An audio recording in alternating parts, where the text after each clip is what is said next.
Hello, my name is Paul and I work for Headshunt as a volunteer, and I'm the co-founder of Headshunt, Britain's only dedicated charity for the rail industry for people's mental health.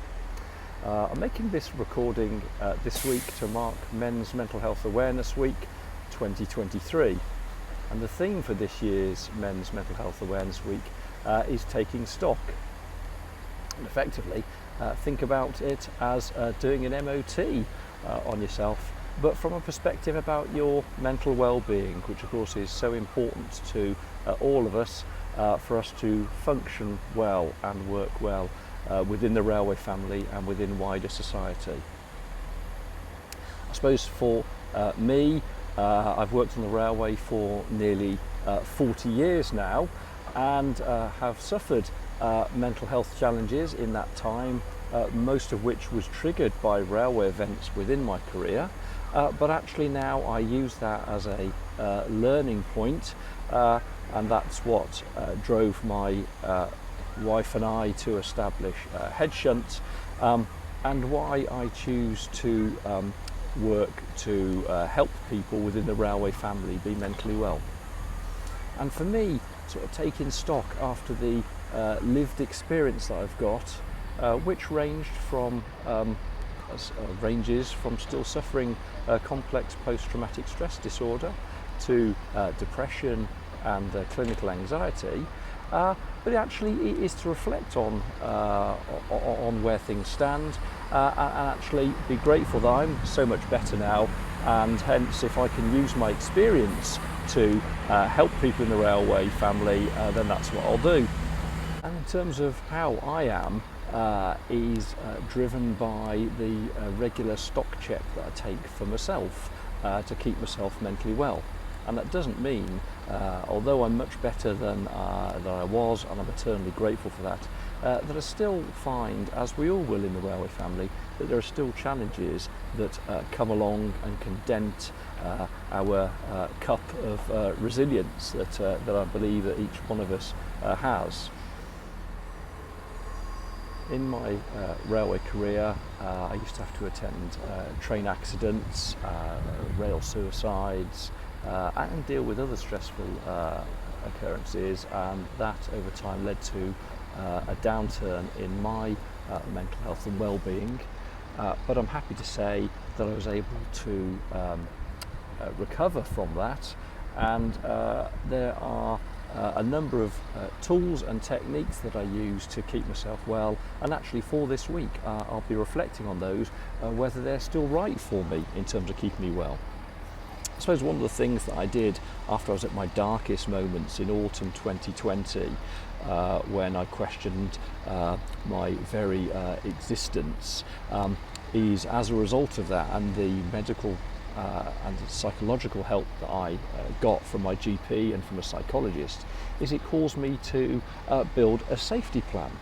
And the safety plan was just me listing what I thought were key things to help me, just on a one page, in terms of helping keep me mentally well, and the people that I could turn to when things weren't going as well as they should be.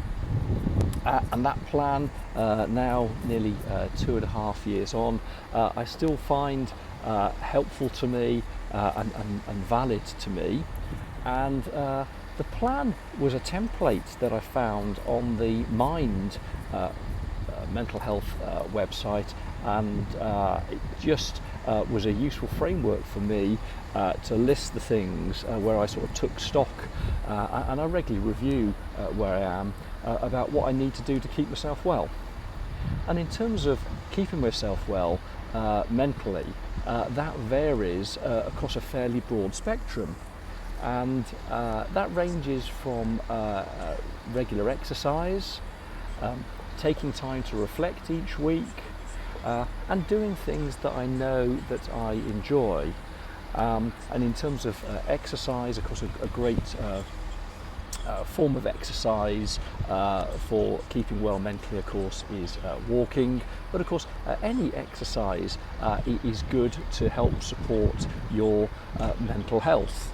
and whether that's running, swimming, cycling, whatever takes your fancy, to be honest. But for me, it's walking and cycling, and both of those I find are good drivers for me feeling relaxed, clearing my mind, and for feeling good, of course. As the other things that I just touched upon, and that's in my safety plan, is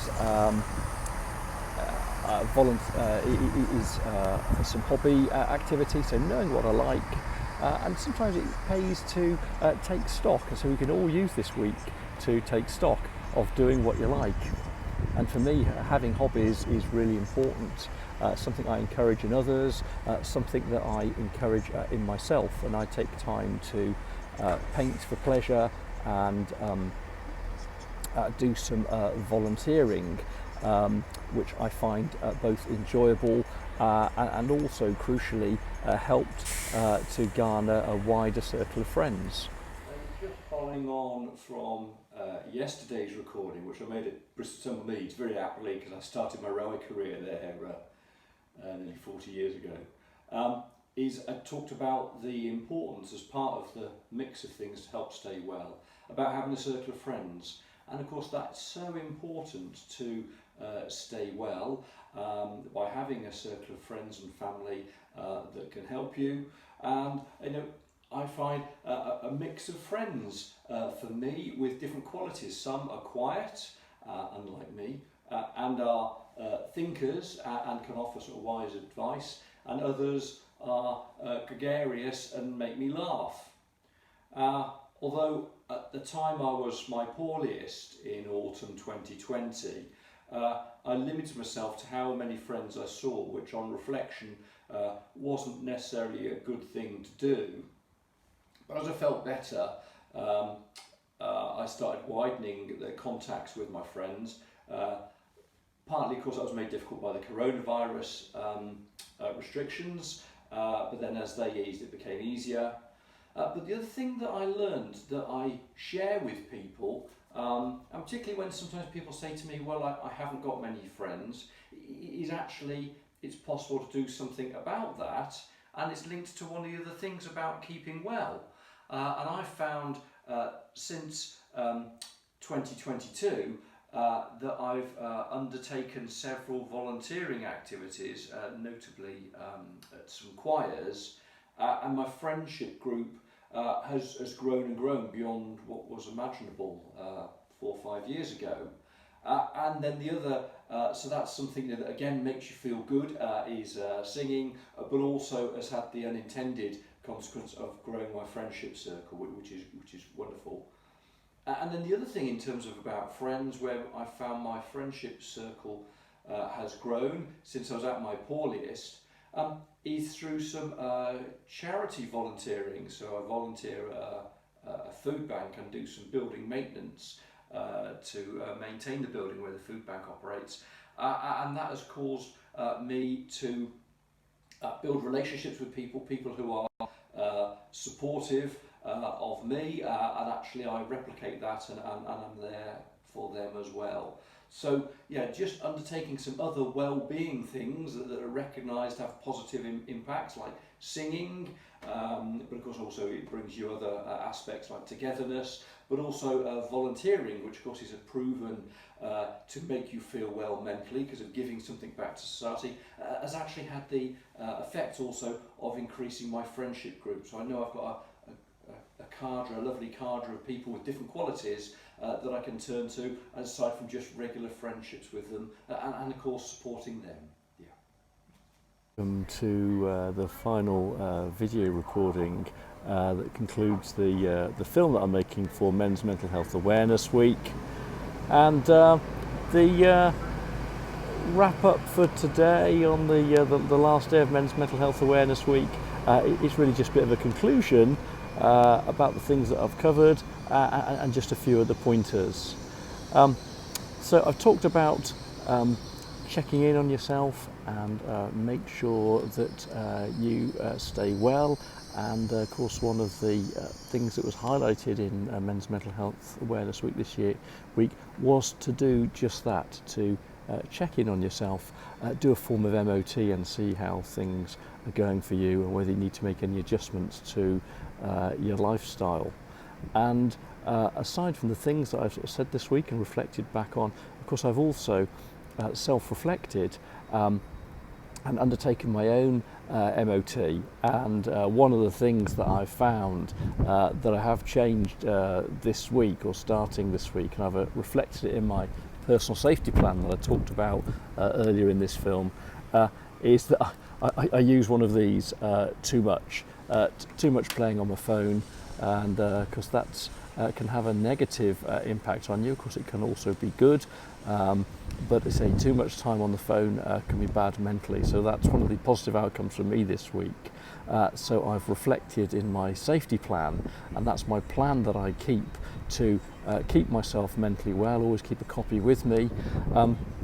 So for me this week, making an adjustment to my safety plans, I've checked in on myself, is a good outcome for me, as well as wanting to put this film together so it can help people within the railway family and the people that are touched by people in the railway family through living their lives in our communities.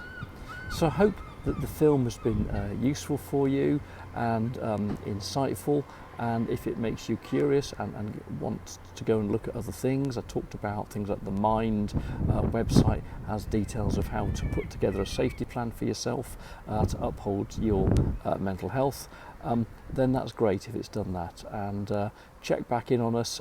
This film will be on the Headshunt YouTube page and on the Headshunt website. There'll be a link, and of course from the Headshunt Twitter page, which of course is at Headshunt. So I hope you stay well. I hope this film has been of interest to you, and check back soon as we've got another planned film to mark Rail Safety Week for the end of June, start of July 2023. So thanks very much. Take care, stay safe, bye.